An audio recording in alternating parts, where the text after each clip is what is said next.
Welcome to Grizzly News. I'm Garrison Douglas. My co-host Aaron Lucier is on assignment, so I'm flying solo today. So let's get to the news, shall we? At the bottom of the screen here, we always are informing you of announcements like events, club meetings, and all other sorts of stuff.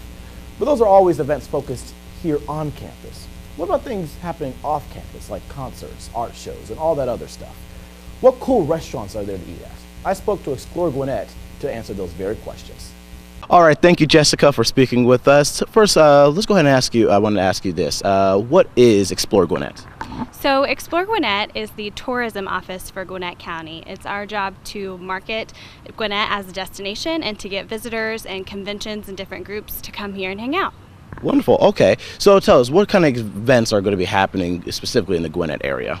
There's so much that goes on in Gwinnett, from different attractions to sporting events. So we have a lot of great stuff going on this time of year. As far as attractions go, you have things like Medieval Times, which is not just for kids. I promise, it's so much fun.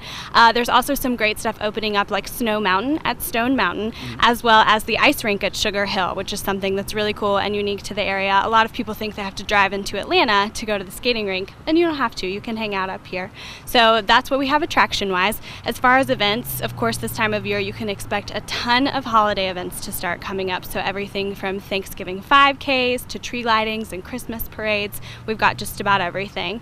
We also have the Infinite Energy Center here in Gwinnett, which hosts a ton of concerts as well as sporting events. So a few things going on this season include Jingle Jam, which is going to have some huge artists like ex-ambassadors and some people that you're hearing on the radio right now. They also have the Pentatonics coming up, which is a very cool a cappella group, and they've really made a name for themselves recently. And then you can also catch the Atlanta Gladiators here. So it is the Gwinnett hockey team, and they are awesome. It's such a fun event, and they do all kinds of promotions, so it's something we really enjoy. So let me ask you, so those are some wonderful events. I can already speak to Pentatonics. My executive producer is in love with those guys and gals, so I can speak to that. That's amazing.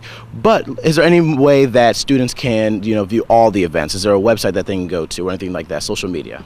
Yes, we actually have a wonderful and very robust calendar of events at our website. It's exploregwinnett.org. We also share lots of information about events on our Facebook page and our Instagram, which is just Explore Gwinnett, and you can find us on Twitter at Gwinnett Events. Another good resource that we have is our Explore Gwinnett magazine. It comes out annually, and the one that's out right now is full of events and calendars and articles about different restaurants, so it's definitely a good resource.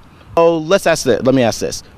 What sort of arts or dining? Is there food? I know students love food, so let's go and talk about that. Yeah, so as far as the arts go, there are so many options in Gwinnett. As you may already know, we have the award-winning Aurora Theater in downtown Lawrenceville, and this time of year they'll be putting on all types of holiday productions, so definitely something to go check out. We also have a lot of places where you can see visual arts, including Tannery Row, which is in downtown Buford. It's so cool if you haven't been before. It's an old leather tannery factory that they've turned into an artist colony, so definitely something unique to check out. We also have the Hudgens Center for the Arts, which is right here in Duluth, and they have different special exhibitions, like different juried art shows. So again, something awesome to check out if you're into the arts.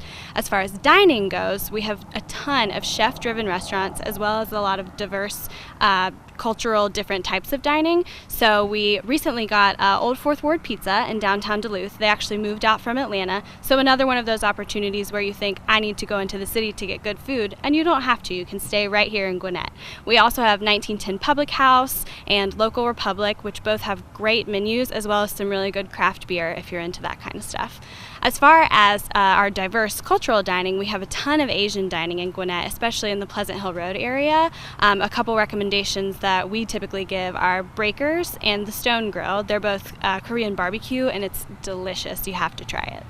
Wonderful. I'll make sure to check that one out personally. All right. Well, thank you very much. Thank you.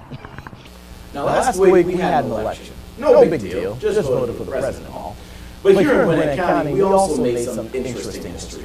To talk about this further, we have GNN political commentator Tracy Martin with us today. Thank you for joining us. How are you doing? Good. All right. So let's talk about this. The election was last week, but we saw some interesting person get elected. We saw some great turnout in particular sectors. Like, who was first the historic election or elector? Who was first? Yeah, who was the big person who was elected? Donald Trump? Include that. Okay. Well, we saw Sam Park. Well, first of all, Gwinnett overwhelmingly voted for Clinton. Yeah. That was the first. Yeah. And that's sending some shudders through the Republican Party in Gwinnett County. Yeah.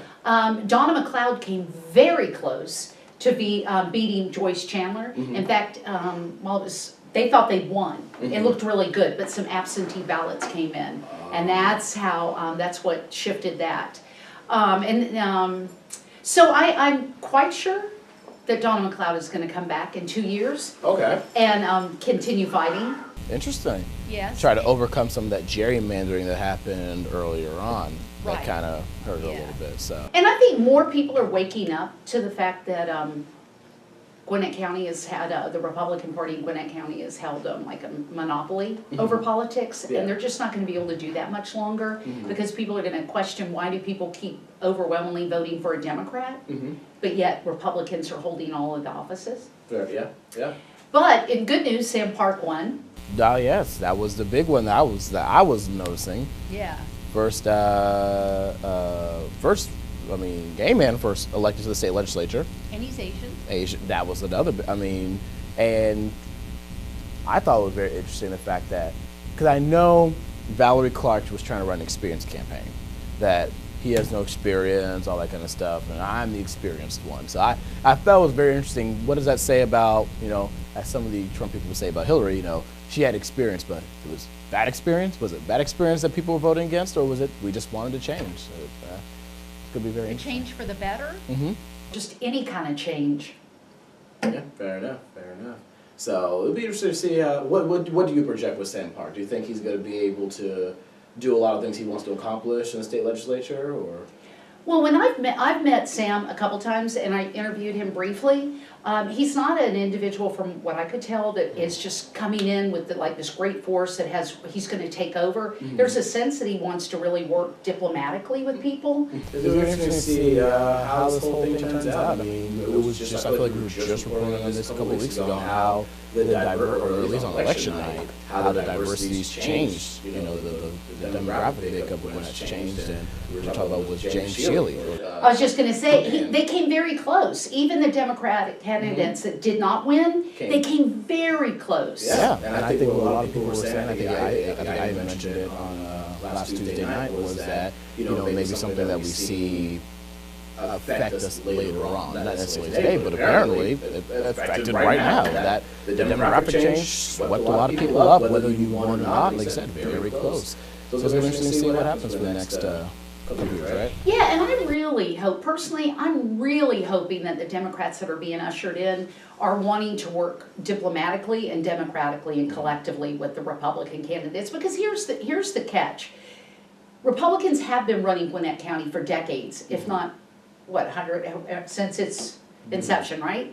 They do have something to offer. They're leaders. They should be mentoring the next generation. And just because that next generation does not look like them, or perhaps even, follow the same faith, there needs to be an olive branch. I'm hoping that these new Democrats that are being ushered in are wanting to work that way. And I don't think Republicans should fear Democratic presence in Gwinnett County. I think people want a purple state, not blue, not red. From what I'm hearing, people want to work together. And so I'm fingers crossed that that's what's going to happen in Gwinnett. All right, that's a great note to leave on. Thank you very much, Tracy, for joining us. All right. Now, before we go to break, let's go ahead and check in with Matthew. This week's weather report. Well, this week should be a great week for us. It's going to be in the low 40s this week and the high 70s, so in the mornings and the afternoons, you should have your long sleeves ready for dress. And on Saturday, we'll be expecting some rain, which we haven't had in a while. Well, so keep growling, Grizzlies. Thank you, Matthew, for that report. We're going to go ahead and take a quick break. We'll be right back. It's on us to stop sexual assault. To get in the way before it happens. To get a friend home safe. And to not blame the victim. It's on us. To look out for each other. To not look the other way. It's on us to stand up. To step in. To take responsibility. It's on us, all of us, to stop sexual assault. Learn how and take the pledge at itsonus.org. Welcome back. Leadership, scholarship, creativity, and service are all major components of what is expected of Grizzlies here at GGC. We feel as though it's important to highlight members of the Grizzly community that best exemplify one of these 4 principles. Today, we have chosen Micah Seibel to be the Grizzly of the Week. Thank you for joining us here at Grizzly News. So, I just want to first ask you this. What all do you do? I know you do a lot on this campus, and you've done a lot. So, Yeah. just tell us a few things that you've done here. Right now, I'm the president of the Model United Nations Club, and I'm kind of a board member of Christians United, which is a group that is working together with 5 different Christian organizations on campus. And so I'm an officer in the Foreign and Campus Ministry, but that's really as a liaison to Christians United and organizing the larger group. I mean, I take classes, I work in the student center, in the game room, and yeah, those are the things I'm doing right now. Awesome. So, what would you tell, actually, over the past weekend on Saturday, we saw that there's, Bear Central's going on again. So there's a lot of incoming Grizzlies coming in this upcoming semester. What would you say to them as a student leader, to get involved in all that kind of stuff? I mean, getting involved is what makes the difference between enjoying GGC and just kind of coming here and not having that good of a time. A lot of people, when they're community students who live in the area, they come, it's like, oh, GGC's not that cool, I wish I was going somewhere else. But when you start getting involved with these clubs and you have the opportunity to start things that, you wouldn't be able to start somewhere else, because here everything's a startup. And so you've got an equal opportunity with every other organization to have whatever you're doing be successful. And so I think, I've started the Model UN Club, 2 years ago, and we went from doing nothing to traveling to Charlotte last year with a team of 8 students and being relatively independent and getting funding and all those kinds of things. But the enjoyable parts of the campus are not the class taking parts. They're the things you do outside of that. So to anybody who is new to the campus, I think finding a club or starting a club that you're interested in is going to be the difference between really enjoying your time or just